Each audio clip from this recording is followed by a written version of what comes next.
ce guidon, on a accroché une clé de serrage parce qu'on a éliminé tout ce qui pouvait être écrou, boulon.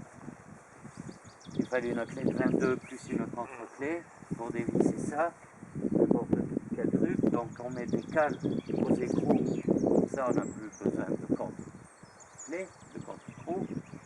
L'écrou se bloque tout seul et ensuite on a soudé, au début c'était des anneaux, des demi-maillons de chaîne, donc notre tige permettait d'enfiler, serrer, desserrer.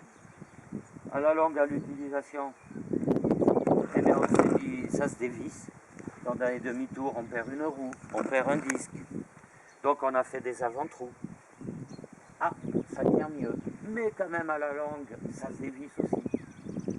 Alors on a mis des contre-écrous, pour plus que ça se dévisse. Des contre-écrous, mais il a fallu plus de 10 ans pour les mettre.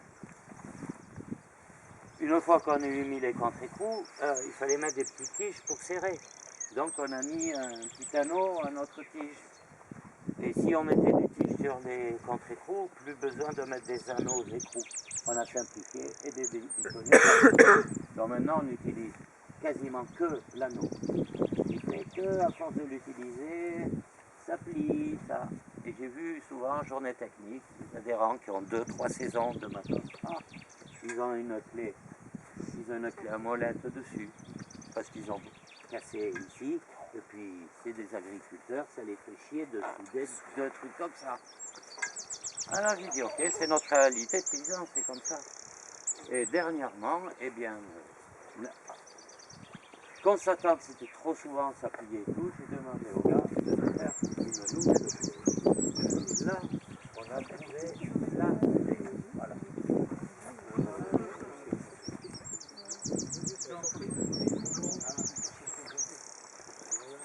Tous les nouveaux auront une clé comme ça.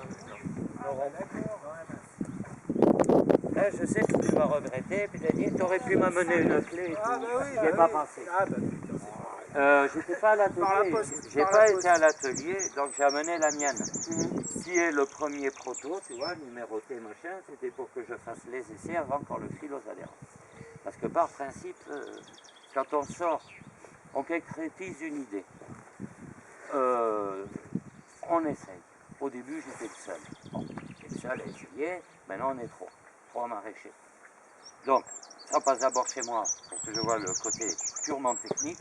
Toi, tu as bricolé ce guidon, c'est un truc... Là, il a été tordu et on a été obligé de le redresser. Et il est toujours tordu. Ouais.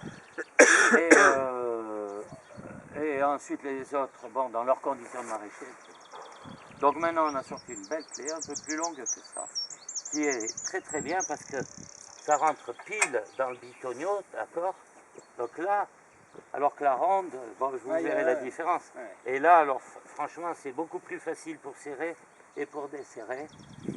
Et là, on peut vraiment utiliser le pied sans taper. Elle est plate, elle ne bouge pas, alors que la ronde, tu l'utiliseras et tu verras la différence. Donc on va jusqu'à chercher des petits trucs comme ça, mais c'est à travers des petits trucs comme ça qu'on rend l'attraction animale utilisable.